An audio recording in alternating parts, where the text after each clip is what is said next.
G'day, Greg here. Well, today I was going to show you how to plant a lemon tree. Now there's just a few things you should know about lemon trees before you go ahead and get one. And one of those things is they don't like frost too much.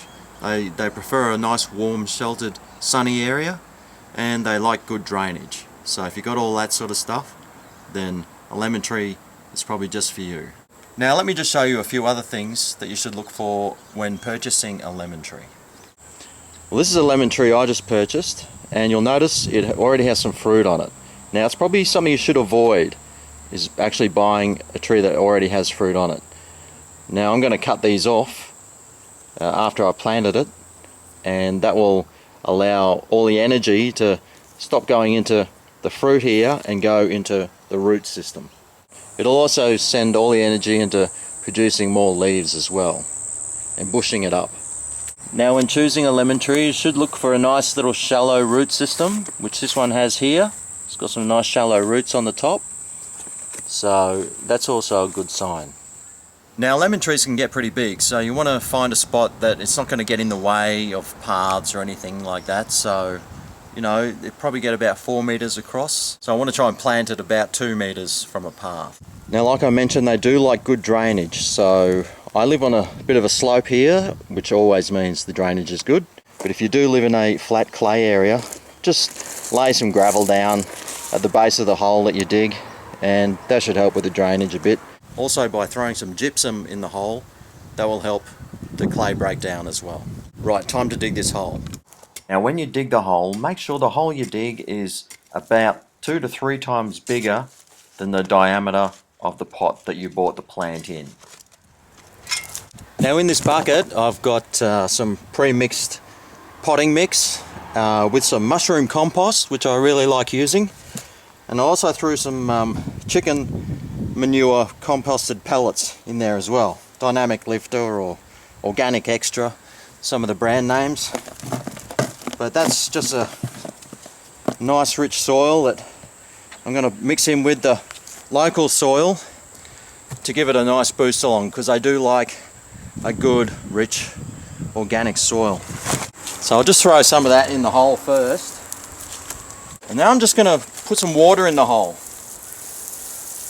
I like to add some water in the hole. Make sure that some water gets down to the base before you water it in later. Now I just pull that coating off there. I like just to give it a bit of a rub like that. Just tease some of these roots out. Not too much. Now I'll stick it in the hole there. Now I like to position the plant after I've put it in the hole, just so you know which sort of direction that these leaves are all going to go in. Now I'm just going to get some of this local soil and just start filling it in around the base of the plant, and then I'll get some of this soil mix and I'll put some of that in around as well. Put some more local stuff and sort of mix it in together. Top it off with some of the new stuff. Now make sure when you do plant it that there's no soil around the base of the trunk here, or else you'll get some collar rot there, and if that happens you can kiss the plant goodbye. So you sort of probably want it slightly raised, if anything. And now I'll gently just walk around the plant. You don't want to put too much pressure on it. And now it's time just to water this in. Now I put a little bit of sea salt or some seaweed extract in here.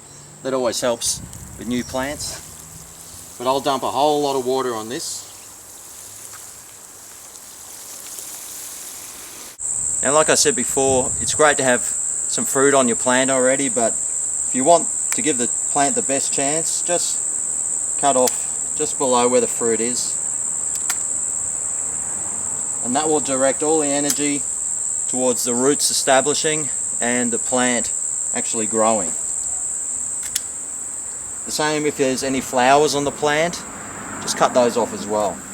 Now citrus trees do like to be fertilized every, say, 6 months, and they do love a composted manure. So don't put straight manure on. Straight manure can be too strong for the root system. So what I like to use is dynamic lifter or organic extra. It's just composted chicken poo, and this stuff's really good for them. So I'll just throw some of that around the base, give it a bit more water. Now they don't like to be overwatered, these plants. What they do is they'll send their roots out searching for water, and the further they send their roots out, the bigger they'll grow.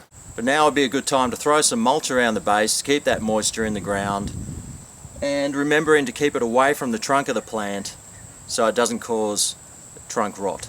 Well, I hope this video has been helpful to you. Thanks for watching, and I'll see you next time on Greg the Gardener. Is your Aussie mate in the garden? He's Greg the Gardener.